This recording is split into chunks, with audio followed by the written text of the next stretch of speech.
Tony Bernardo, Executive Director of the Canadian Institute for Legislative Action. Tony, good evening, sir. Good evening. I know Cameron does not listen to Celine Dion. Thank you, Tony.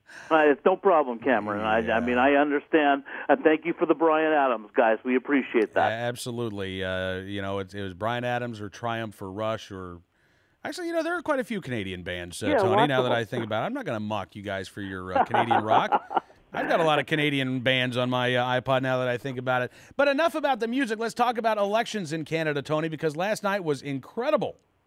It was Happy Dance City. My dogs were looking at me like I was insane, Cam, because I'm doing the happy dance up and down, Yeah. It was wonderful. 167 seats, which is a good, substantial majority. It's not huge, but right. It's a solid majority. You needed 155 for That's a right. majority, right? That's right. So you've got, plus 12. Yeah. That's not bad at all. And a gain of what, over 20 seats? Is that right? 24 seats. Wow. Yep. So fantastic. And on top of everything else, the Liberals, the party that brought us the gun registry, yes, and Bill C-68, were reduced to just over 30 seats. They were wiped out. what do you call it when you're less than a rump party? I mean, what's less than that, Tony? No, it's gone. They're gone. And then to add even more icing to the cake, the separatist Bloc Québécois party that had a majority of seats in Quebec for years, decades now, was reduced to 3 seats. They don't even have official party status now. Wow. It's fantastic. It was a great election. And for gun owners, an even greater election. Prime Minister Harper has promised that within the first 100 days, he will be introducing an omnibus bill, 3 months. And in that omnibus bill will contain his crime bills, his citizens arrest bill, and the end of the gun registry. Really? It's imminent right now. We'll have it within a few months. Gosh, Tony, you certainly don't want to count your chickens before they're hatched. No. But, this has been a long time coming. I mean, how long has the Canadian Gun Registry been plaguing gun owners there? The Long Gun Registry? We're looking 13 or 14 years now since it began. And we've Wow. been fighting it the whole time and making headway in small increments. Of course, last September, we actually got it right up to third reading in the House of Commons, and we were euchred on a procedural motion by a couple of votes. And then prior to that, we had a succession of bills introduced into the House of Commons to get rid of it, which never really were able to come to fruition. But we're getting closer and closer. Every year we get closer to the end of it, and it looks like now this is it. Tony, I can't imagine what that must feel like to know that all of this hard work is paying off, and that again that there's a light at the end of the tunnel. Well, it's wonderful relief. Within the civilized world, we're really, aside from the gains that the U.S. has had in concealed carry, we're the first modern country in the world to have pushed back the night like this on gun control. Mm-hmm. This is a precedent-setting thing. We're very proud of it.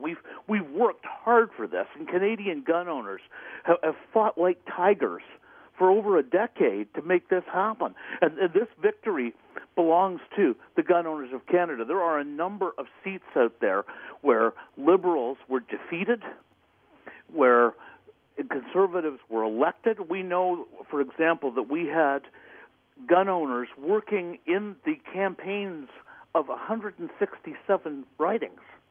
Wow. Yeah. Fantastic numbers. I mean, just huge. So what has Wendy Souquier emerged from the shadows, Tony, to No. make any comments? No. Not at all. No, she's curled up in a corner licking her wounds right now. And in your mind, there's no doubt that the Long Gun Registry was a key issue in this election. Absolutely.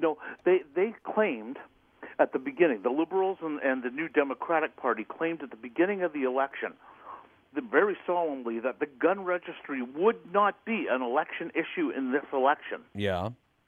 And in the 5 weeks of the election campaign, our clipping service pulled out over 1,800 articles on the gun registry in Canada.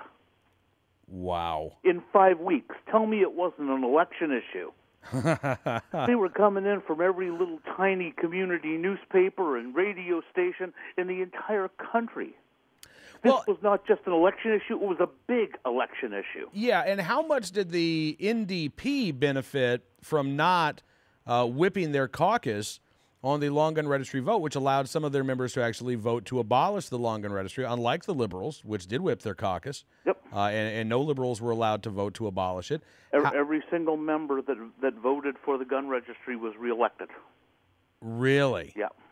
Wow. Yeah. And some of those people had news stories coming out of their ridings that they owed their reelection to the fact that they had voted in favor of this on Bill C-391, that they had voted with us to get rid of the registry. Their constituents demanded it.